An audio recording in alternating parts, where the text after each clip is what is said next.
And everybody, welcome into Sideline Warning, week 23. You're hearing the lovely voice of the one, the only, the Dave Adams. I'm back with you here for one more week, and I've got my friends, one Mr. Ben Foster. What's going on, Ben?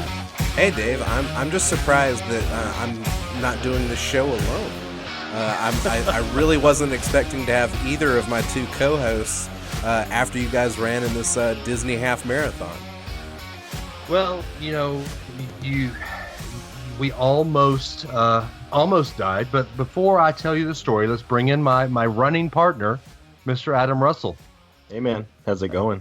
I'm sore. Yeah, that makes two of us. I never thought in my 37 years that I would be saying that I ran a half marathon. But thanks to the help of Adam, I finally finished my first half marathon of the Star Wars Dark Side half marathon down at Disney World. Okay, so both of you guys are still sore? Yes. Yeah. Okay, we're recording this on a Tuesday night, and you guys actually ran the race on what, Saturday? Or Sunday morning. Sunday morning. So it's been 48 hours. It's been more than 48 hours. Well over 48 hours. And you guys, like, what are we talking about? Like muscle soreness, like joints, blisters? What's going on? It's muscle soreness for me. I already have some Achilles tendonitis that flares up when I do stuff like that, so that's still there, but it's mostly muscle soreness. I don't have any joint problems. I don't know about you, Dave. You're a lot taller, but my knees are hurting. What's funny is I wear a knee brace on my left knee anyway when I run or do anything active. But Adam can attest it wasn't my left knee that flared up on the run. It was my right knee. About, what was it, mile 9.5? It was right at mile 9.5, right as we were heading up and on ramp. Yeah. Dave looks over at me and says, I think something's moving in my knee and not the one I'm wearing a brace on. So that doesn't sound good at all. No, I talked to some friends and they say it was just some lactic acid build up in my knee. Yeah. Easy for me to say, but about mile 10, it worked itself out. What's funny is I stopped at the med tent for some BioFreeze, which basically some icy hot to put on it, and it started feeling better. So I started stretching my knee out, and then my hamstring got a Charlie horse as I started trying to go again. All of this sounds terrible. None of this sounds good or appealing. Why did you guys do this? Look, it's all for the race blank, man. I've thought about trying to run a race before, and I've considered it. And so, you know, just like I do with anything, I always do my research. So I started watching other people that were doing this running thing, and I've watched them, and they don't look like they're enjoying it. So I've been persuaded I should not run. I'll tell you this. There is some camaraderie that happens out on the course. It's a lot of fun. Adam and I, while we were in pain, we were goofing off the whole time. People around you are always happy, having fun. And at the end, you get big. If you do the Disney races, you get medals, and they're awesome. We got awesome Star Wars medals. I'll post them on the Instagram page here after we do the show, after the show goes live. But that's what we did it for. It was for the fun, for the medals. It's just an awesome time. And for the incredible sense of relief when you cross the finish line, too. There's that. There is that. But let's talk about that, Adam. I'm a little upset. They got a great picture of you crossing the finish line, but I'm blurred out in the background. I've got the Rocky pose going, but they've blurred me out, and I don't have a finish line picture. Yeah, that's tough, because even if you crop me out, it's still just blurry enough where I don't know if you could frame it, Dave. If I had a you dollar, could give it a shot, though. If I had $1 for every time Dave had to be blurred out, we'd... I wouldn't be doing this podcast. I am... We're both thankful for the photographers, because not only do they capture the moment, but Dave and I had a pact that we would not walk past a single photographer on the race course. So towards the end, that was the time to run. Oh, look, another photographer. Let's run for the next 10 yards. Okay, let's walk again. So there actually, yeah. Adam said it a little nicer than that. There was usually some 4-letter words. Oh, bleep. There's a photographer. Let's get to it. Wait. So you guys actually walked during part of this run? Oh yeah, that's yes. Part of it. Isn't that cheating? Isn't that cheating? That sounds like cheating. It's called the Galloway method. Yeah, you walk and you run together to keep yourself from getting hurt. Because honestly, the one of the top finishers finished the race in an hour and 10 minutes, and she had just gotten done a couple of weeks ago setting a Olympic qualifying pace for a marathon in just over 2.5 hours. And so the other 9,999 of us aren't going to win. So you might as well just finish the. Well, not with that attitude, you're not going to win. Well, one has to understand one's limitations. Well, so. I'll tell you who did win this weekend. We have to talk about some actual sports now. Adam and I had fun on our race, but we're not athletic. But people that are athletic played a little football game down in Tuscaloosa this weekend. The annual ADay game happened. So let's dive into it a little bit. This was actually Jalen's time to shine. Jalen, we knew that Tua Tagovailoa wasn't going to play, and Jalen was going to be the number one quarterback. But by all accounts, Jalen didn't shine. Hey, you guys are fans of running. Why don't you like Jalen a little bit more? Well, because to be a quarterback, you have to do more than run. And you have to be able to throw the ball. And I haven't seen Jalen throw a good deep ball since middle of the 2016 season. I was thinking about this afternoon when I was thinking about stuff to do the podcast. And I do want to touch on this a little bit. Jalen came out, and when he threw his first deep ball against USC in 2016, when he was a true freshman, it was a beautiful deep ball to Ardarius Stewart for an 80-yard touchdown. But ever since that deep ball, he's regressed to where now if it's 5 yards downfield, every Alabama fan holds their breath. What's the cause of that? Yeah, I have to say I was one of the biggest proponents for the longest time of you got to dance with the one that brung you. And Jalen's won a lot of ball games, and he's put us in the position to win championships and get us to national championship games. And honestly, the first time around with Clemson when he was playing in the national championship game, it was the defense that lost that one because he drove down, he scored. And against Clemson's second time around, yep, he's the one that got us there. But it's this bad habit, turning on the game off the DVR, watching in the first quarter. Very first time he drops back, he feels a little bit of pressure, and he scrambles out and just throws it away. And that's that same thing we were seeing at the end of last year that I hoped he'd progress a little bit in the offseason, but it seems like it's almost like a habit now that he can't get out of. And I'm all for scrambling, getting open, using those legs to make a play happen, but it feels like more he defaults to an escape mode than he does actually looking to make a play. And that's the problem I've got. And honestly, I saw it happen in the first quarter. I'm like, okay, it's all right. It's like Funny Man, right? It's like, come on, Jalen, you got this. Come on, Jalen. And then it just kept happening, that same stuff. And I think it's too often now. But I think we can agree, as Dave pointed out, Jalen can throw a deep ball because he's done it ever since his very first collegiate game. So the issue is not physically, right? Jalen is a physical specimen, not just in the way he runs, but his arms are there. He's got an arm that can throw the ball down the field. So all of the problems really are happening from the neck up, right? Yeah.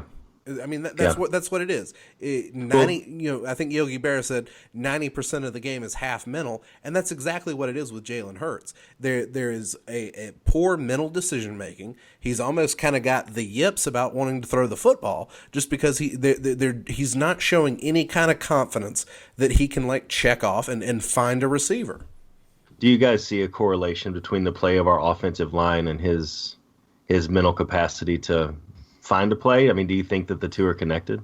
No, because I will say the offensive line looked atrocious on Saturday, but Alabama had a very good offensive line last year, and Jalen still had that mindset. First read isn't there, let's run the ball, tuck and run the ball. I think Alabama needs a quarterback. When the first read isn't there, you go to the second read. When the second read isn't there, you go to the third read, and so on and so forth. And if none of the reads are there, then you have to tuck and run. I don't think that Jalen's going to be that guy anymore. Like Ben said, he has the yips. And look at what happens to golfers when they get the yips. Sergio Garcia is the best example here. Guy with such great talent, yet when he got the yips, he couldn't hit the ball 100 yards downfield. A lot of people want to say that the decision is completely Nick Saban's when we talk about who is going to be the quarterback. And I want to tell you, the decision is not Saban's.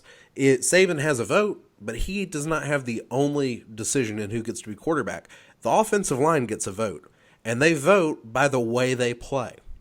And the offensive line continues to demonstrate they don't want to be blocking for Jalen Hurts. Yeah, I can agree with that. But not to get off on another tangent here, but we do have to look at this game and this game alone. Was the offensive line that bad, or is this defensive line just going to be a beast? Yeah, I think the defensive line is going to be a beast. I think they showed that the entire scrimmage. And I think they showed it last year a little bit too. I think, though, for me, that to your point you made earlier about this was Jalen's chance to shine. He's got to stand up against that, though, and show it. Because LSU's not going to slow down. You show up against Georgia again, they're not going to slow down. They're going to come harder than his own teammates would in that situation on the scrimmage on A-Day. And if you can't handle crimson and white in the middle of April, the season's just going to be, 10 times harder than that. And you got to have adversity on top of it, and the fact that you have to win games to win a championship. But let me ask you guys this then. His dad had a lot of quotes about if he does transfer, he's a quarterback, he wants to play, and if he doesn't get the starting job, he'd be the biggest free agent in college history. Is he, based off of the last, if you take the Iron Bowl, the game against Clemson, the national championship game, and A-Day as his last 4 samples, is he the biggest free agent in college history anymore? No. In fact, I would say that, I don't know, Blake Barnett might have been better than Jalen is right now. I mean, Blake Barnett had a decent sampling against USC when he was at Alabama. I don't know. I don't think Jalen can be a good college quarterback right now. Now, maybe at, I don't know, Georgia Tech, where 90% of the time they run the ball. Or maybe at Florida Atlantic, where Lane Kiffin's the coach? No, because he likes that fun and gun system. No, I think Lane Kiffin likes winning. Well, that's very true. That's what I think, and among other things. But I think Lane Kiffin wants to throw the ball, but I also think Lane Kiffin's got other things he wants to do besides throw the ball. And if he can put something on the field that is mind-blowing as far as the offensive game goes, I think he'd love to have Jalen Hurts back for him down in Florida. So do you guys then say, if you look at Mac Jones, and we can talk his stats in a second, but if you look at Mac Jones, you look at Tua, you look at the commitments we've gotten, which we'll talk in a second. If Jalen Hurts steps up tomorrow and says, yeah, I'm going to transfer, does Alabama Nation kind of collectively shrug their shoulders and wish him the best? I say don't let the door hit you where the good Lord split you. I mean, I hate to say it. I know he wanted Alabama, but I don't think he's the best option at quarterback right now. Look, I get frustrated with Jalen Hurts, and I do share your frustration, but I can't believe either of you guys would allow yourselves to get caught on a microphone criticizing Jalen Hurts after 2 years. What kind of person would allow themselves to be caught on a microphone criticizing Jalen Hurts after 2 years? One, Nicholas J. Saban. We do need to talk about that. So it's the second quarter. It is the second quarter, and Nick Saban is, as he always does, back behind the line of scrimmage. And I think it was Kirby talking on the field, and I don't know, I guess Jalen Hurts had a play where he could have thrown downfield, but he decided to tuck the ball and run for 26 yards. Kirby was saying something, but then he overheard Nick Saban talking in the background to his assistants. The exact quote, let me pull that up here on my Google machine. The exact quote was, hold up. I got it here. So Herbstreit was in the middle of talking, and then all of a sudden you hear Saban say, 2 years. I mean, he's had 2 years. I mean, there's a third-team quarterback that can move the team right down the field throwing the ball, and this guy can't. And this comes the day after Jalen Hurts' dad said everything about his son being the best option at quarterback and that he'll be the hottest free agent. What do you guys think about that? I'm just trying to figure out if the production assistant has already been fired or is about to be fired. Somebody was supposed to mute that microphone. It wasn't Herbstreit's job to mute the microphone. It was somebody in the production truck, and Nick Saban can't be happy that kind of information's out there. But if that's his thoughts on Jalen Hurts, if I'm Jalen and I hear that, I'm gone. I'm gone. Right. Yeah. I mean, even though Tua hasn't played much in spring, it's Tua's job to lose. Even though Saban's going to say it's Tua or Jalen, it's not Tua and Jalen, Tua or Jalen, and doing his hands thing. It's Tua's job to lose. Let's just go ahead and lock it in with Tua and Mac and start throwing the ball down the field. And let's just, if Alabama can get a good passing game going with all the wide receiver talent they have, and continue to be balanced and use the running game that we already know they have, the way Alabama plays defense, you're looking at a very scary team. Well, but let's also talk about the defense. Alabama has to basically put in a brand new secondary this year.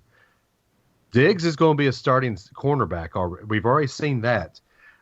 Is this going to be an Alabama defense that we kind of have to hold our breath on this year? I think it's going to be the offense leading this team in the 2018 season. Yeah, I think the way they played, I think they'll have some success. I think we're going to fall back into the thing that you and I text a lot about, Dave, during the football season. I think of one Marlon Humphrey. Don't throw the ball deep, because we'll just end up getting a pass interference, right? I think we're going to have to struggle with that. I think up front, I think we're going to shut down the run enough and force them to pass. It's just going to be whether or not we can develop the coverage to stop it when they do. I think that's going to be the big question mark that I'd like to see them resolve this year. Yeah, I'm nervous about the secondary because, like I've said before, I don't think Alabama has been known for their secondary in the past.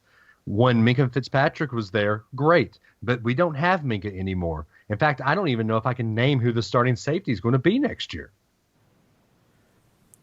Saban's going to figure out a way to have the defense in shape, so I'm not worried about that.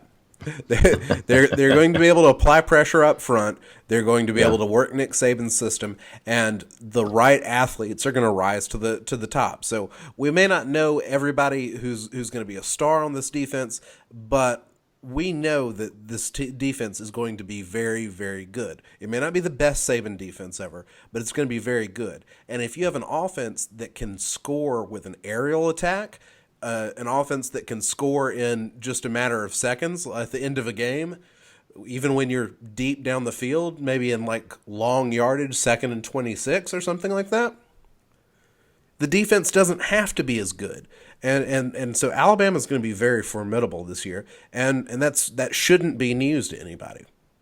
And that's why I want to make sure that we at some point very early between now and the Louisville game, whether it's Jalen transferring or whether he just takes his lumps and he sits on the bench and he does it, we have to settle the question. Because for me, you look at the just the box score and you pretend that it's not Alabama. Let's say Alabama's the white team, right? And from the end of the second quarter through the beginning of the fourth quarter, it was 4 straight field goals was the only scoring that happened at all. Hey, at least there were field goals though, right? No, as happy as I am that we have a kicker that hit 5 of 7, I do not like to see that those drives can't be completed. That was a trademark of the Shula era, and that's the kind of thing that I don't want to see happen again. But you see again, to Saban's point on the field, the third string quarterback is the one who's moving down the field, the one completing the drives. I think we have to settle the question. I think we have to move on from it. If it's Tua and Mac and Jalen just has to understand that, I think we got to do it now and just put the question to bed so everybody can move on together. Well, let's talk about that kicker real quick. That's just something that every Alabama fan wanted to kind of look at in the ADay game. Joseph Bulavos, not only did he go 5 for 7, but let's look at the ones he hit. A 49-yard field goal, a 48-yard field goal. When's the last time we said an Alabama kicker made a 49 and a 48-yard field goal in the same game? I don't know if I can remember. But this, I know we call it the ADay game, but this wasn't a game. We talking about practice, not a game. Practice. We talking about practice, Dave. We talking about practice, but it not actually a game. happened. Not a game. Not a game. But the We wind's talking about blowing practice. just the same. Field goal stand Not a upright game. just the Not same. a game. Not a game. We talking about practice. Okay, we get it. We get it, Ben. We talk about practice, but it was a kicker that actually has the leg with guys running in his face that can make a 49-yard field goal. And it didn't squirt off immediately heading to the right as soon as he kicked it. Right, exactly. Yeah. So has Saban finally found a kicker better than the Greek Freak or the Polish Orphan? No, he's just. First off, let's never use those nicknames again. And second of all, no, there's still plenty of time for Saban to ruin this kicker too. He's still young. He has a bright future ahead of him, and never underestimate Saban's ability to burn that bright future to the ground. He can. Yeah, you got to get rid of that safety net. Saban may not be the biggest guy on the field, but he has an amazing grip, and he can grab that rug and pull it right out from under you if you were a kicker. You'll still have one leg in the air, and boom, you'll be on your tail before you know it. So yeah, this is promising, but it is a practice, not a game. And let me ask you that then. Still time to ruin it. I always struggle with the ADay game or any spring game. Because do you want to see success on the offensive or defensive side? Because then you say, oh, our offense looked great. That means your defense looked bad and vice versa, right? So we're all pumping our fists over Mac Jones, right? Yes, we got a backup who can throw the ball, move the ball down the field, but it was against the second-team defense. And we know secondary is already a question mark. So are we really celebrating Mac Jones as a true backup? Or was it practice? Well, we are celebrating him because he was the MVP of the ADay game, and he was the MVP of practice. He was the MVP of practice, and while it is practice, you play the way you practice. And also, we should be praising Mac Jones because he helped get half the team steak rather than beans, and that matters because he just made a whole lot of friends on Saturday. There may have been some people that liked him, but now he's got some people on that team that love him because he got him steak instead of beans. There you go. But did he really get the steak, or was that the first team defense? It's a team effort. It takes a village. Or was it Jalen Hurts? Not moving the ball. Because truly, defense wins championships. Offense just sells tickets. But you know what else sells tickets? The new segment on Sideline Warning. I think we're going. It's the hottest ticket in town. It is the hottest ticket in town. We're going. Hold up. Go ahead. Go ahead. Sorry, what? I have to say, you guys are the king of segues today. This is fantastic. I am loving it. All right, hold up. Let me get this off. We're going to dust the cover off of our new segment here. Okay. Sound effects though are lacking. Segues may be good, but the sound effects, Dave's sound effects equipment is kind of like a kicker after 4 years with Nick Saban. Right. All right. So we've dusted the cover off of this called the Blitz segment. We need some sound effects. Maybe some hard nosed football hitting sounds when we announce the Blitz now. Or two coconuts, we'll figure something out. Don't worry. Yeah. But anyway, here we are, the Blitz segment. Adam, this is your baby. Why don't you take it over? Yeah, thank you. So, we had two voicemails that were sports related over the past couple of weeks. We took that pause with I Am Geek, and it gave us a time to save up some things to talk about this week. So we'll kick off with a question that I think is probably easy for Ben to handle about the Kentucky Derby and Rick Pitino. So we'll play that for you here. Hey guys, first time, long time. My question concerns disgraced former University of Louisville head basketball coach Rick Pitino. Pitino recently announced that despite the fact he has a horse running in the Kentucky Derby, he will no longer set foot in the state of Kentucky unless and until changes with the University of Louisville Board of Trustees are made, including the elimination of one Papa John Shatner from the Board of Trustees. My question is this.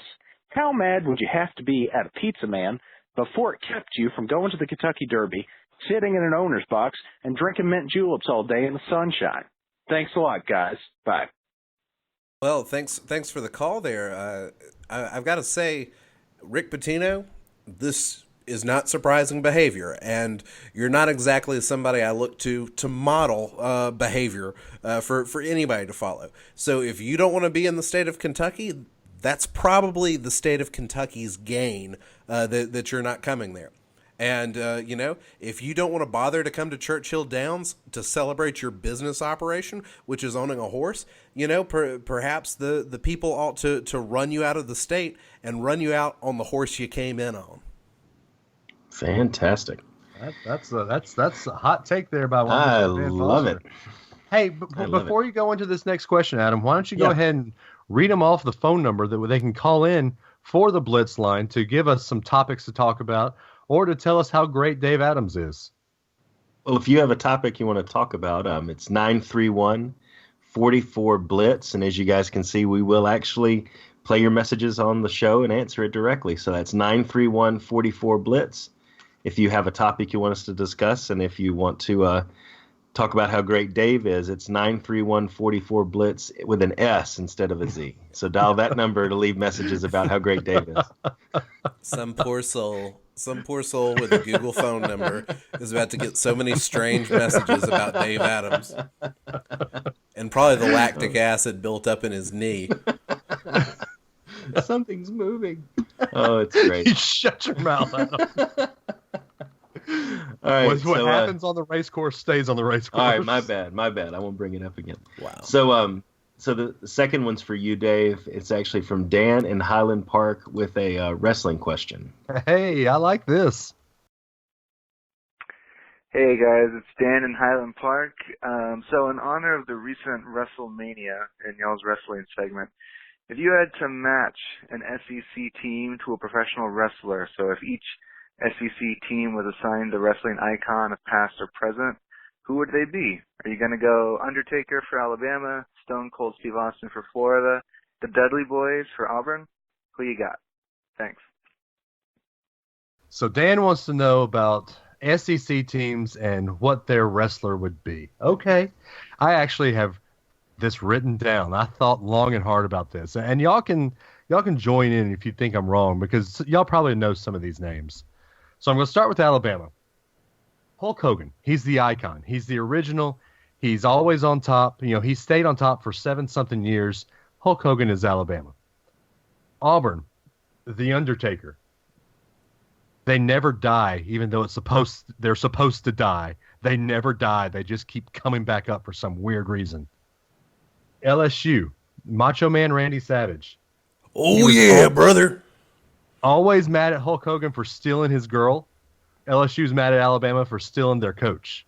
So Also, LSU fans are known for their great culinary contributions. Macho Man Randy Savage is known for the Slim Jim, which is also the pinnacle of beef jerky. There you go. So culinary creations too, to tie them together. There you go. So Tennessee, Mike Mazarian, The Miz, used to be good, held the title about 5 or 6 years ago, but he's always reminding us about how many times he used to hold the title. Tennessee's always reminding us, hey, we're going to be good, but we know they're not. Florida, Stone Cold Steve Austin. I got one word, jorts. Florida man. Mississippi State. This is an old 70s, 80s wrestler. Hillbilly Jim.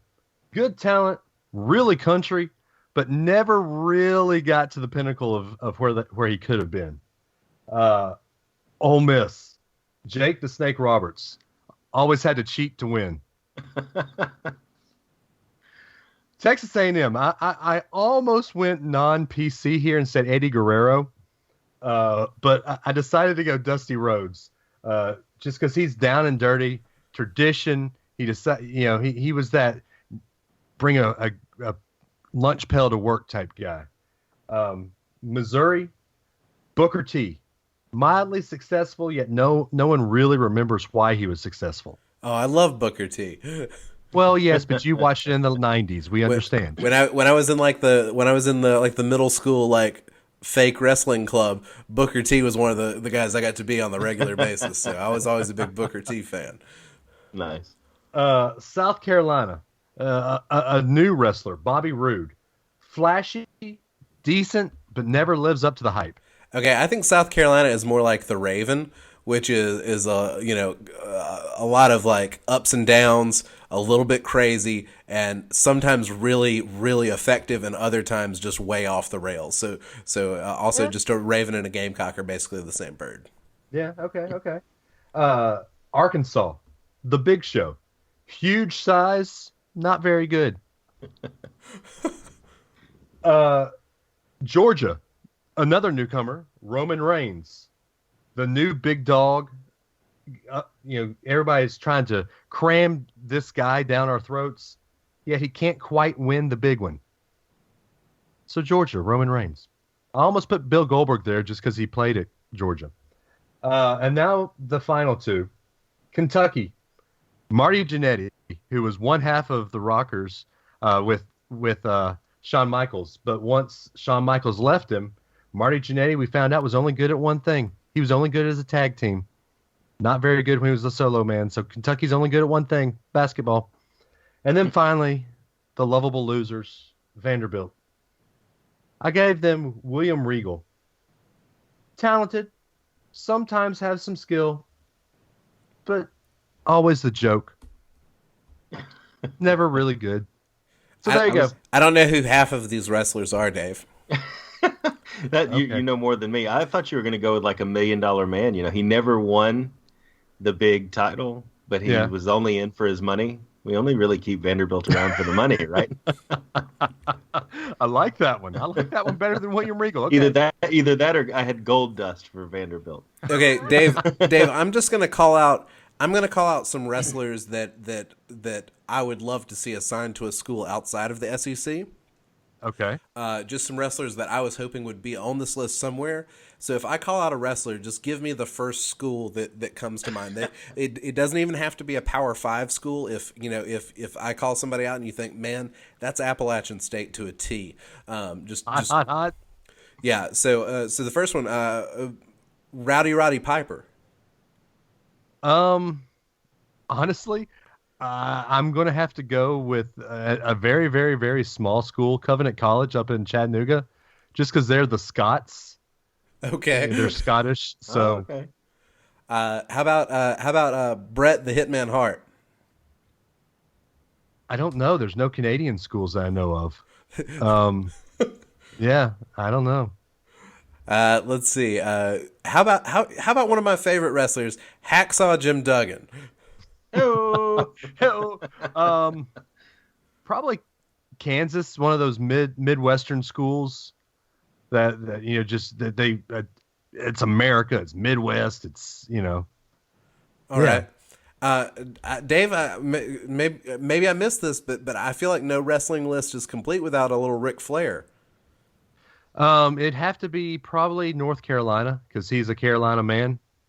I'd say North Carolina. No, you can't make North Carolina be Ric Flair. Ric Flair is one of the best, and North Carolina has made no significant contributions to football ever. So if we were going to go with the best, I would have said Alabama, but I've got Hulk Hogan for Alabama. I said he's one of the best. So you got to give me like a blue blood program. A blue blood, okay. So let's go. You got to give me a program that's got some championships. Okay, Ohio State. Oh, okay, fine. Fine. Who did you want me to put there? Well, I'm just no. Sounds like he has an opinion already. I didn't have anybody in mind. Right? I just hate Ohio State and I love Ric Flair, so it's tough for me to see. Objection, see Ohio State. Witness. Ohio State be the nature boy.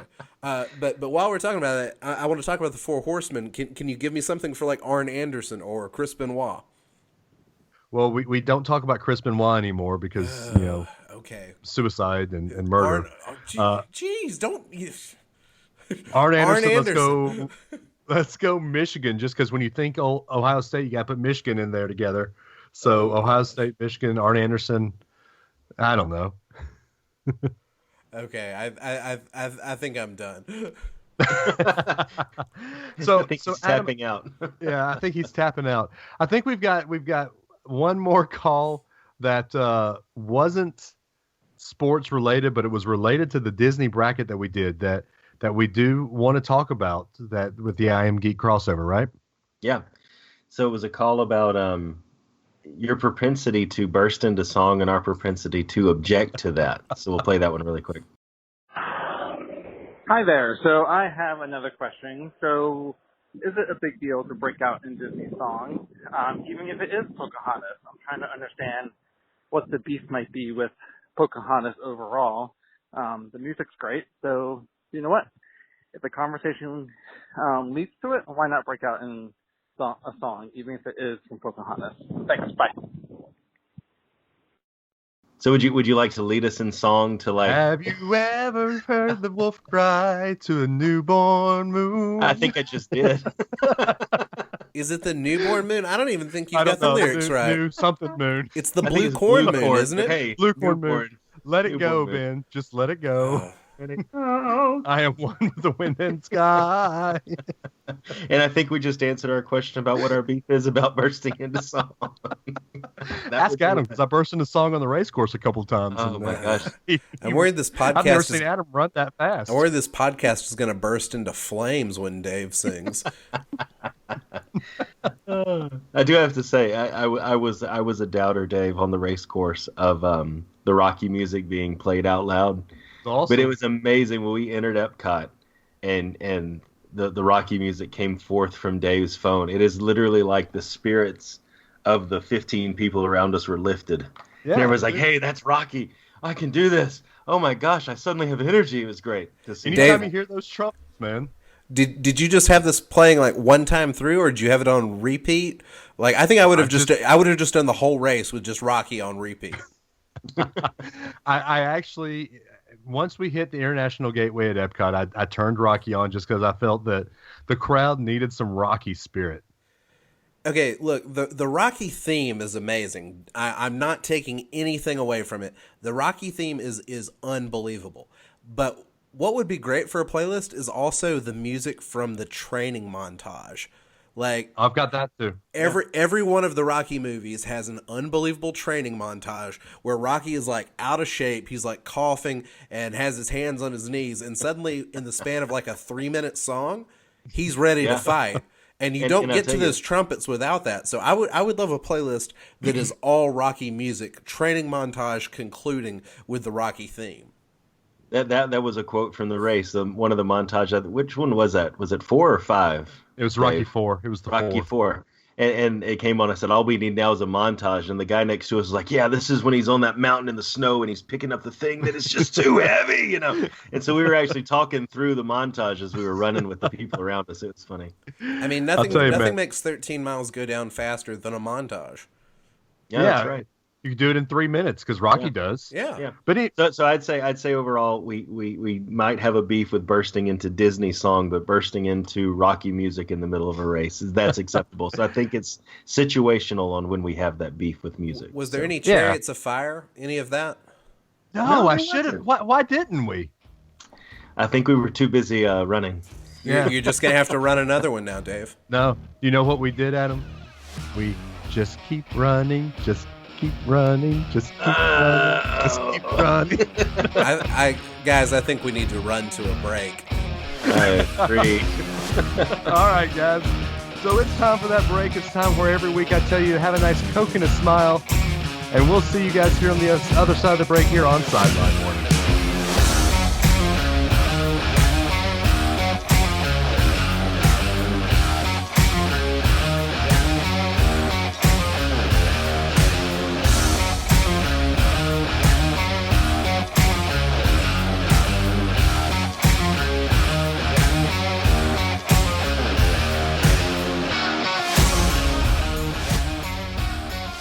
Hey guys, it's Adam here. So you heard just now that we actually will play your voicemail messages to the Blitz line, and we'll actually talk it. Lots of spirited discussion, lots of good opinions, and some hot takes there in that last segment. So take a few minutes, call the Blitz line at 931-44-BLITZ. Leave a voicemail with your thoughts on anything we've talked about on the show. Leave some topics for us to talk about. Could be anything, doesn't matter, anything from wrestling to baseball, any of the sports stories of the day. We'll play it on the show. We'll talk about it. Might even be a whole segment. Who knows? So just give it a shout, 931-44-BLITZ, and we'll play your voicemail and we'll talk it on an upcoming episode.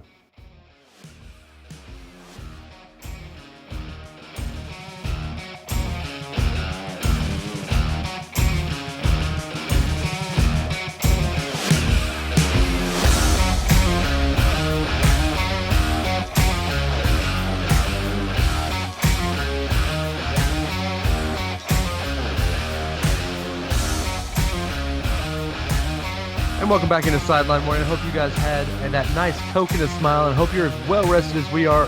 And now you're ready to talk some baseball. It's our favorite pastime. I love talking about it. Adam likes talking about it. Ben it's not basketball. So sorry, Ben. What is this? we do this every time. Baseball is my favorite sport. I just happen to post about Alabama basketball a lot. Okay. So we had some bad news as we were recording this show here on a Tuesday night. It's 9:56. We were getting some exciting news about the Braves, but Ben, Cincinnati just walked off. Yeah, Cincinnati just had a walk-off. So the first two games of this 4-game series, Cincinnati's won both of them. Against the worst team, not just in the National League, in Major League Baseball. And supposedly the Braves are one of the better teams this year. Well, the Reds had 3 wins coming into the series with the Braves. They now have 5 wins. So there's decent odds they could double their win total just by playing the Braves. So, and the pitcher that got the loss was a pitcher that just came up from AAA, Max Fried, right? That would be correct. So the Braves need to do something to give themselves a boost. So what do the Braves do? They go off and sign a huge signing that I believe I called at the beginning of the season on Jose Bautista. But he's not going to play the position that you thought, Ben. He's going to play third base, a position he hadn't played since college. What are you guys' thoughts on this? Well, for right now, he's just signed to a minor league contract. Now, there's rumors that he'll be actually called up to the Braves pretty soon once he kind of gets into form. But I don't know. Flaherty's been hitting great. Rio Ruiz is pretty much ready to go. Why do you play Bautista at third? Do you really gain that much? Yeah, I saw some things that I read, and some of the benefits that some folks could see are like where you put him in the order, you could actually give Freeman an opportunity to hit instead of being pitched around and things like that. I don't think the bats have been a problem. I don't think that we need to solve those types of things. It's giving up runs to the Reds like we did yesterday and today. That's the problem we need to solve, is getting the other teams scored down so that the runs we do score mean something. Yeah, it's the bullpen that needs bolstering. It's not the bats. And if you're Rhino Flaherty or if you're Jose Camargo, what do you say to this? Because Flaherty's actually got one of the best batting averages in the major league right now. So what does that say that your team goes out and picks up a guy who doesn't normally play third base and says, hey, he's going to play third base for us when he comes up to the majors? Yeah, I thought there could even be something here where they're going to put him through the farm system and use his experience to give some guys some boost, because, the first 2 games he played with the Fire Frogs in Advanced A down here in Kissimmee. And then after 2 games, all of a sudden he's in Gwinnett and he's going on a road trip. So it actually feels like he's working his way through a promotion cycle to get called up. So, yeah, it feels like he might be on the field in Atlanta soon based off of that. Yeah, and I think he's actually probably going to be on track to be in Atlanta before Ronald Acuna. Who'd have thought that? Yeah, exactly. And I do want to say something, too, because if you've looked at the box scores for the 2 games he's played at Gwinnett so far, and the 1 game he played down there at Kissimmee, he had 1 hit at Kissimmee, and he has gone 0 at Gwinnett so far. I'm not excited about bringing him up. I like Flaherty better than I like Jose Bautista right now. So I don't know. I think he had a couple of hits tonight for the Stripers, but still, he's a professional. He's been around the game for a bit. Doesn't that count for something? Like, can you rely on his experience? Is that the value of Bautista? Did that count for anything for Matt Kemp last year? No. Matt Kemp was a failure when he was with the Braves last year. So Dave loves Matt Kemp's going to hit a home run for the Dodgers. It probably in the next 10 minutes, just because Dave called him a failure. It's just what happens. To me, this sounds like they're trying to bring in a Matt Kemp type player or a Matt Adams type player, somebody that has some pop, that wasn't very expensive. So bring him up and let him play. The Braves need to do something better to bolster their bullpen. Right, I called this, but I don't like it right now. I think the Braves need more of a bullpen help than they need for any of their bats, because their bats are one of the shocking things of the season this year. Yeah, I just don't see where the pop benefits you at all, because you've got a good farm system in place. Your bats are going well. I just don't see the benefit. I don't understand it. You've got to take Flaherty off the field, and soon when Acuna gets called up, you're going to have to take Preston Tucker out of the lineup. You've got a lineup that's working. I don't know why you'd need to tinker with it that much. Now, here's one reason that I think it might make sense to bring up Jose Bautista, and I say might. In the month of May, the Braves actually start having interleague play, and so they've got a couple of games against the Tampa Bay Rays, and then they've got 3 games against the Red Sox. Isn't there some value in having Jose Bautista come up because he's experienced against so much of this American League pitching that he can kind of give some pointers to the guys, talk about tendencies, talk about hitting, and the best way to approach some of these pitchers? Perhaps it helps the Braves a little bit in how they face the American League pitching during interleague play. Isn't that some value? Yeah, that does bring some value. And being a Blue Jay, it's teams from the American League East that he's very familiar with. Right, exactly. And like I said, the teams that you mentioned, he knows. I think he'll even be in the DH. I don't think he'll play in those games. Yeah, both of those series. It's a 2-game series at the Rays and a 3-game series at the Red Sox in Fenway Park. So you could bring Bautista in as a DH, still have Flaherty play third, and then you don't seem to lose as much. It makes a little bit more sense to have Bautista in the lineup there. But is that worth $1 million? $1 million ain't what it used to be. Well, if that's the ultimate aim, does it make sense then to start off by signing him in a minor league deal? Yeah, well, yeah, because he basically didn't have spring training. Okay. Right, so this is basically an expedient spring training. And it also gives you a chance to get cold feet and back off of this idea, which is what we hope will happen.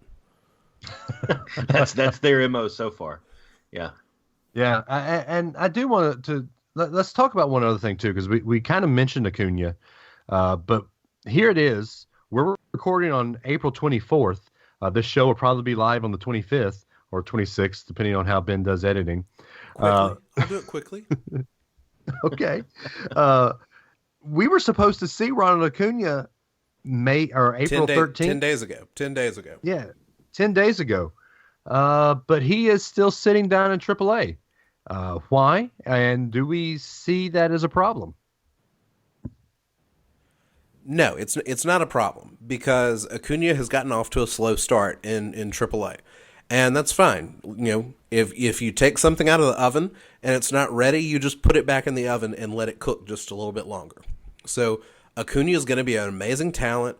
Just put him back in the oven, let him incubate there in AAA just a little bit longer. He'll be up here soon enough. The Braves are not winning the East this year, and even though they've kind of been flirting with second place in the East, they're more than likely not going to win the wild card this year, especially if they're going to lose 2 out of 4 to the Reds. So or more. So there's no rush in bringing Acuna up at this point. Let him work on his game a little bit in AAA, and the big push is a year or two away still. Even though it's been encouraging that the Braves have played well, this is not the season. So it's okay that Acuna is not up. Yeah, his average has been good. I mean, he's producing in terms of hits, but in terms of runs, RBIs, home runs, he's just not. He's not producing. And I think the rest of the team is. I think it's fine that he stays where he is until that time he's ready. Yeah. So that brings us to the other point. When he is ready, and the Braves assumingly bring up Jose Bautista to play that DH or the off-the-bench bat, does Preston Tucker get traded? Is he a trade piece where the Braves can try to maybe bolster that bullpen? What do you do with Preston Tucker? Well, I think it depends on just what kind of bullpen bolster you need. If at the point the Braves all of it? Well, I get it, but again, are you playing for this season or are you playing for next season? I think you have to see how the Braves do in the next couple of weeks and see if they look like a team that could really make a run at the wild card. If they look like a team that can make a run at the wild card, you've got to make some trades to go find guys that can bolster the bullpen. If not, maybe it's not that urgent to improve the bullpen. Maybe you tinker around with what you've got. You see what you've got in the minor leagues that you can pull up and get experience for. So maybe you don't trade somebody like Preston Tucker just to get an arm for the bullpen. Bullpen guys are a little finicky anyway. You don't want to trade a good bat for a bullpen arm that may not be that great next year when you're going to really need to be bolstering your bullpen. Yeah, that's very true. That's very true. So I really think how the Braves play the month of May determines the fate for a lot of these guys. Yeah, because, I mean, we're sitting here right now based off the lay of the land in the National League.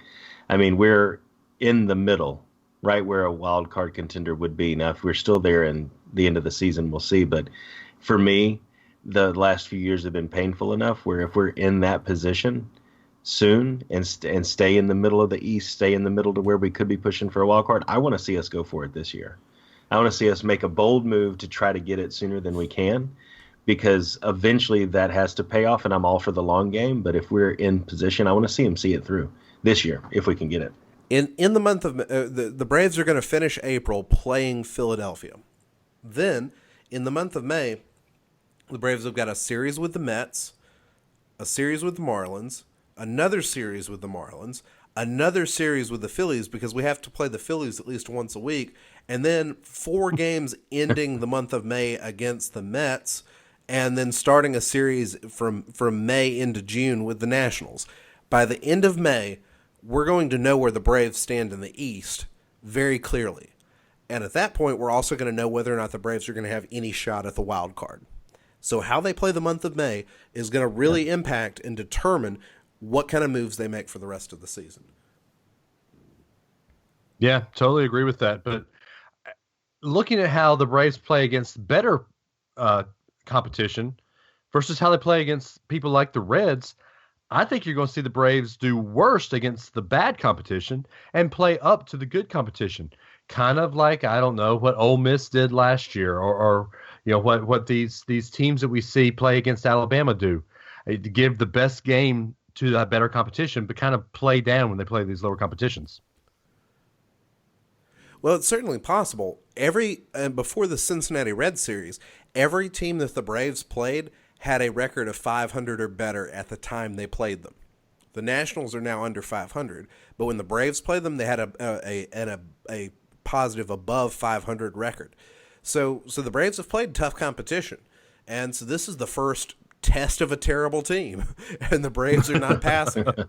They are failing actually right now. But again, that's what you'll learn by playing a couple series with the Marlins next month.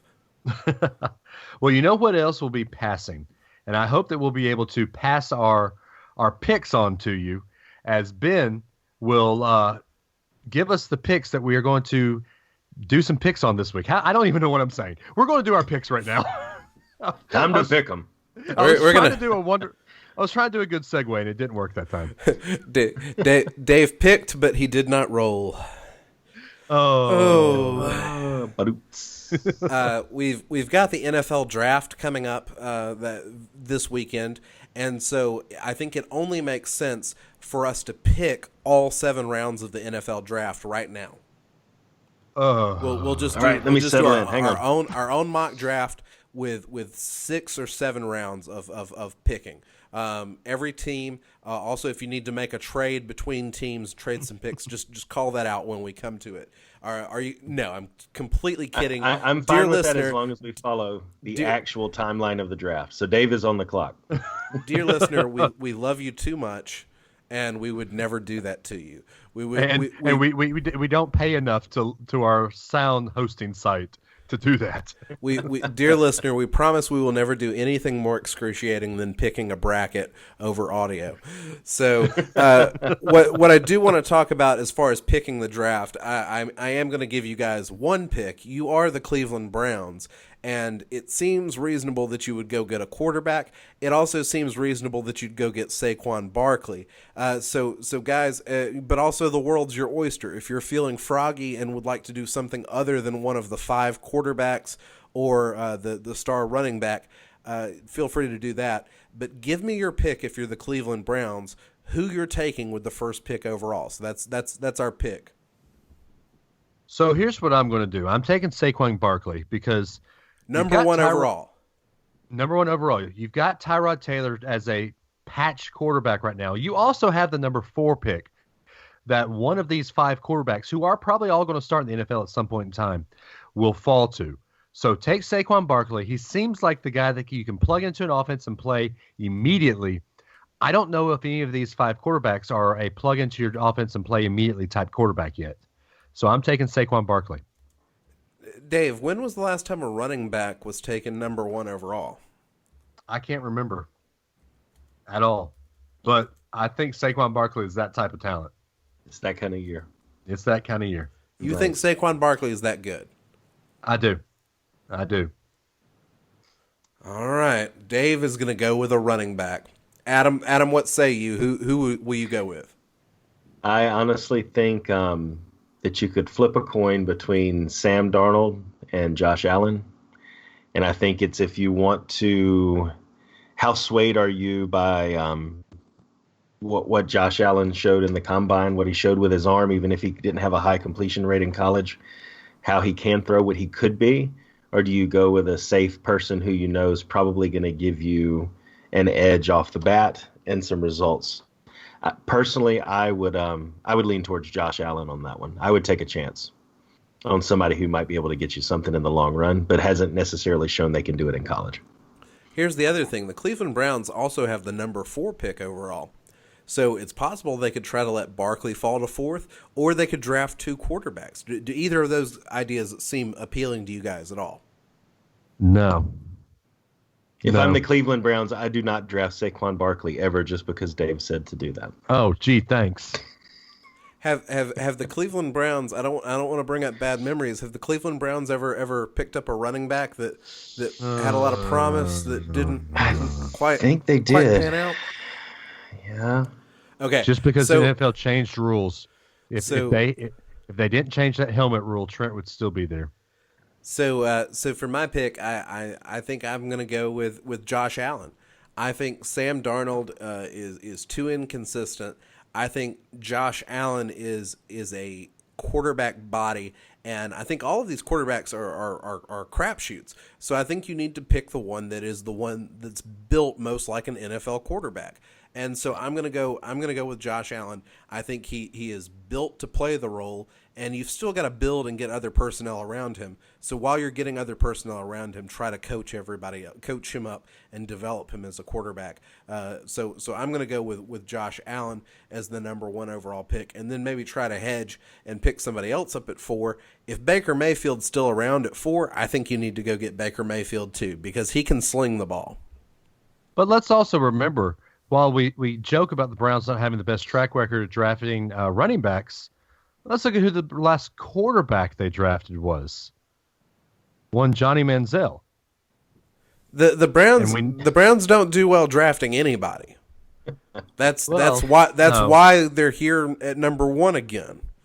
Yep. That's true. They're not good at picking at number 1. They're just good at getting back to being the number 1 pick overall. That's the Cleveland Browns' real talent. It takes skill to be as bad as the Browns are. Yeah, I agree. Okay, so we've made our quarterback picks, but also I want to put something else out there. Minkah Fitzpatrick is projected in different drafts going around 9th or 10th. So some projections have him going to the 49ers at number 9. I'm looking at one right now that has him going to the Raiders at 10. It's possible he could fall back just a little bit further into the early teens, but it seems like Minkah Fitzpatrick is poised to be a top 10 pick, which also reminds me of another Alabama player who's poised to be a top 10 pick. That's right. I found a way to bring Alabama basketball in at the end of April. Here it is. Colin Sexton's going to be in the NBA draft soon, and he will also be a top 10 pick or in the early teens of the first round. So, guys, tell me, when it's all said and done, after the NFL draft, after the NBA draft, who will have the higher draft number? Will it be Minkah Fitzpatrick or will it be Colin Sexton? Who will be the highest pick overall of the two, the star football player or the star basketball player? Well, let's do this. Nick Saban is the coach of Minkah Fitzpatrick. Here we go. You're not drafting a coach, Dave. He brings in talent. He knows how to get the best out of talent. And he's a winner of championships. He has Alabama fans buckled into their seats at Bryant-Denny Stadium. Colin Sexton was coached by one that doesn't culture talent. That just kind of lets them play how they want to play. So I'm going to go Minka because I believe he was coached better in college. Oh my God. Minka Fitzpatrick. You enjoyed that far too much, Dave. I did. You're not drafting a coach. You're also not drafting apples or oranges. So well, and let's not forget recent Alabama draft picks and how their behavior's been in the pros either, right? That's so true. Just because they're developed in college doesn't mean it lasts. I would say Minka. Nothing to do with the coaches. Mine's more along the lines that I could see him sliding up higher than I think I could see Colin sliding up. I think they could end up in that 8, 9, 10 or early teen spot, but I think somebody could make a move earlier on Minka than they would on Colin. So I would say Minka.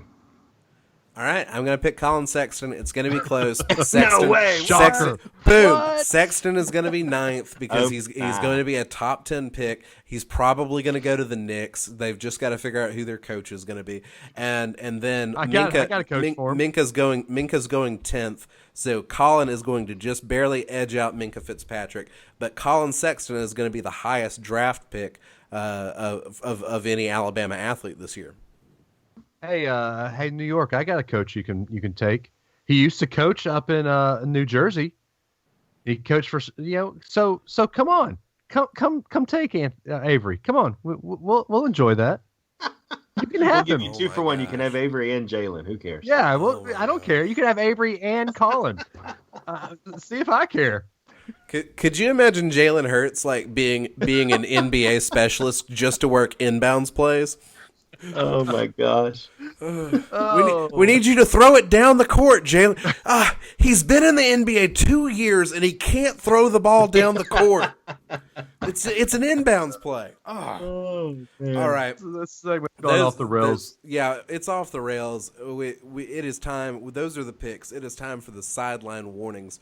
Gentlemen, do you have anything to warn the people about? Well, Ben, yours is off the walls, so let's go with yours first. Okay. I in the pre-show meeting, I asked Dave and Adam if they could guess at all what my sideline warning would be about. They offered some things such as Alabama football or Alabama basketball or the Atlanta Braves. Of course, I am not talking about any of those because we've already covered those things in the show. And I am a cultured sports fan who keeps up with a variety of sports and a variety of sports news. And that is why today I would like to dedicate my sideline warning to the University of Arkansas women's tennis team. That's right. Woo Pig Suey, the Arkansas women's tennis team, had an impressive showing at the SEC tournament, and they managed to make a little bit of a run. They won their first. Aren't we an Alabama podcast? We are a Southeastern podcast, and here's what happened.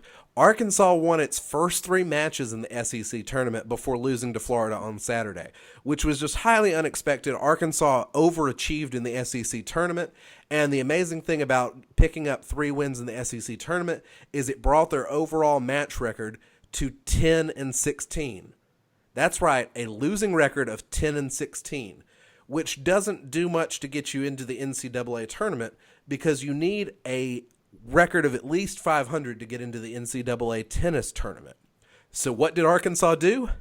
They scheduled not 1, not 2, not 3, but 6 matches against Tennessee State, and they played them all in one day. They started at 8 a.m., they played their first match, and they played their 6th match at 7 p.m. They played 6 matches in a day, won all 6 of them, and it brought their record to 16-16 on the season after starting the day at 10-16, thus making them eligible by NCAA rules to make it into the NCAA tournament with an at-large bid.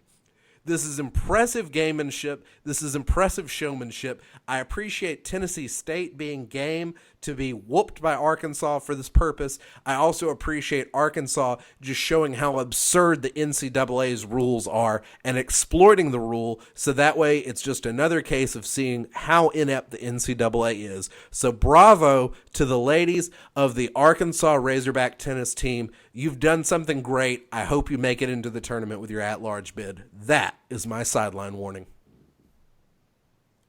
And my co-hosts are speechless. Absolutely. I have nothing to say to that. How do you follow that? I know, right? Well, let me try, Adam, because I want yours to go on last because I know what yours is going to be about.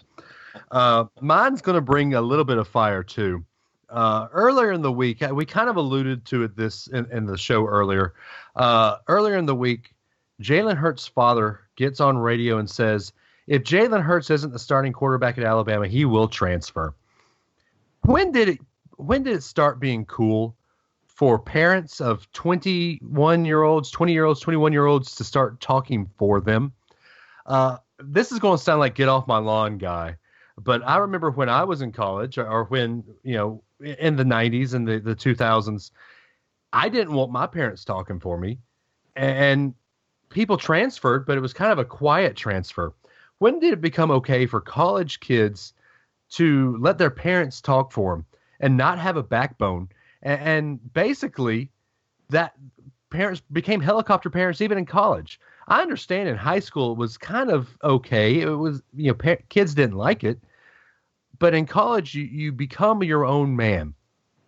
And it seems to me that when everything was going well, Jalen Hurts was this well-outspoken man. His dad was proud of him this whole time.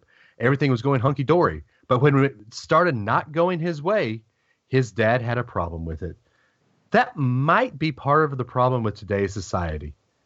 It's this upward sports mentality of everybody's a winner, everybody's okay. I'm sorry, there has to be a loser. There has to be a winner. But if you lose, you pick yourself up by your own bootstraps and you make it better. You find a way to make it better. Having your dad go out and fight your battles for you, Jalen, might not be the best thing to do. Why don't you talk to your dad and say, hey, Dad, why don't you take it down a notch? Let me take care of this. Let me show what it looks like on the field. Maybe I can win the starting job back. Probably not. But at least you became your own man and stood up for yourself and didn't let your dad do the talking. All right. I'm off my soapbox now. Adam, bring your fire. Oh, my goodness. So along the same lines of everyone gets a trophy, right, with the upward sports mentality. So this will be the 6th straight podcast, and I'm very proud of my streak that I will mention UCF. I didn't have to worry about fitting it into any other previous portion because that is going to be my sideline warning. So I don't care about the license plate. I don't care about, and I know that doesn't say national champions, but still, I don't care about the wrap that was put on the police cars for the campus police that says national champions, or the letters that were put on the stadium that they unveiled the other day, like a banner that says national champions, or the T-shirts that they sold that said national champions, or the hats that they sold that said national champions. All of that is just kind of the AD and the university taking a stance against what they feel is an unfair system, kind of like Arkansas exploiting, the rules for their tennis team. They're making a statement about the NCAA and the way that they announce and award a national football championship. Totally get it. But for me, the story that broke this past week of them actually getting rings, for me, crosses a little bit of a line from the standpoint of, I don't care the physical aspect of getting somebody a ring, that's fine. But the money that had to go into that, the designing, the metal, the jewelry, the stones, all of the stuff that goes into that, those suckers are expensive. And for me, now you've gotten to a point where this stance you decided to take and this Twitter war kind of thing, you've gone back and forth with all of these people. It's all just fun and games. You paid $1,000 to wrap a car or $5,000 to put letters up on the stadium. Now you're actually spending multiple thousands of dollars on something that could be that money, whether it came from boosters, whether it came from the university itself. I don't care the source. That could have gone to further the university. That could have actually gone to students. That could have gone to education, which up until this year, UCF always prided themselves. And what you always heard from anybody who went there or was an alumni from there is that education was first. Football was something they did that was fun, but education was the primary objective of that university, and that's why they're one of the largest universities in the country. It seems like that's getting lost now, and that it's more about proving a point that they were the quote-unquote only undefeated national champions, to the point where now you're just throwing money away at this, and it just doesn't make sense. And for me, you look at a school like Alabama that has an established program where it is a definite revenue stream, where the university would not be able to do what it does without the football program. I can get behind it there. But UCF's not going to have another year next year like they had this past year. They're not going to bring in the people. They're not going to bring in the attendance of the TV money or anything that they did. This is a waste of money, and it's starting to become to a point where it's ridiculous, especially when this type of investment that could have been spent on students and education is being spent on rings for something that's not even true. So I think it's at that point now where I think everybody agrees that it's time for it to stop. Yeah, and I want to bring it up in our Sideline Warning Facebook group. Vance Cope, who is a friend of mine from the BLT lunch break group, who went on the pod cruise with him. He is a UCF grad, and he brought up a point that I didn't even know, and I think you didn't know either, Adam, until he brought this up, that Scott Frost, who was the coach who left to go to Nebraska, UCF actually gave him the national championship bonus. Yeah. The staff that left UCF got their $300,000 bonus for winning the quote-unquote national championship. That's throwing money away. Yeah. Yeah, it's one thing to make a public statement. It's one thing to release something on Twitter or sell a T-shirt. You know, you've proven your point. Now they're literally just throwing money away on something that's become far too belabored of a point. And there's almost becoming now where it was kind of a funny inside joke between Alabama and UCF and everybody had a good laugh. Now it's honestly getting ridiculous. And I think the college is actually having to pay and not suffer because they have enough money, but they're losing out on other things they could do now. And it's well past its time. So, yeah, I think that they need to realize that football is not going to be the revenue stream that they think it should be. I'm sorry, you're still, in the smaller conferences. Yep. So I just think you guys are hating on the national champions. And hey, you've seen the video of the tour. If anybody can get a picture, where were they going to take the UCF national championship trophy in Tuscaloosa? Gillettes. If anyone gets a picture of that, post it in the Sideline Warning fan group. Let's see it if it actually shows up. So, I'd love to see that actually, but I'll be not here. I'm not there. Yep. Ben, you're the closest to Tuscaloosa, so can you go take one for the team on assignment? Can you go to Gillettes and drink a Yellowhammer for me and take a picture of this cardboard trophy? Oh, geez, they're gonna make me go to Gillettes. All right, fine. Twist his arm. Oh gosh, yeah. All right. All right, guys. Well, there you go. You've heard our sideline warnings. You've heard our picks. You've heard our takes on ADay. You've heard our takes on the Braves. You've heard me and Adam's story from almost dying running a half marathon, which I say do one because it's awesome. If you do a Disney one, just make sure it's Disney. They asked Satchel Paige what the key was to his longevity, and he said, "Never run when you can walk." See, Adam, you shouldn't have pushed me to run that much. I'm sorry. Dave's never going to get to be Satchel Paige now. It's Adam's fault. It's all Adam's fault. But anyway, there it is, guys. That's our Sideline Warning episode for the week. Be sure to follow us on Instagram, SW The Show. Find us on Twitter, SW The Show. You can find me at DAdams419. Ben is at The Ben Foster. Adam is at RunTideRun. Even though he doesn't tweet very much, we're working on that. We finally got him on Twitter. We need to get him to tweet now. And you can call our voicemail. Yep, 931 44 Blitz. That is 931-44 Blitz. We will play your Blitz voicemail on the air and we will answer it. Also, please subscribe on iTunes and Google. You can find us on where are we now? iTunes, Google, and Spotify. Yeah. And I'm working on trying to get us on iHeartRadio. I haven't figured out how to do that yet, but I'm working on it. But anyway, give us a 5-star comment, a 5-star rating, comment, tell your friends and family about us. Join the Facebook fan group, Sideline Morning Facebook fan group. And we'll see you guys next week on Sideline Morning. Roll Tide. Have a great week. We love you guys. See you later.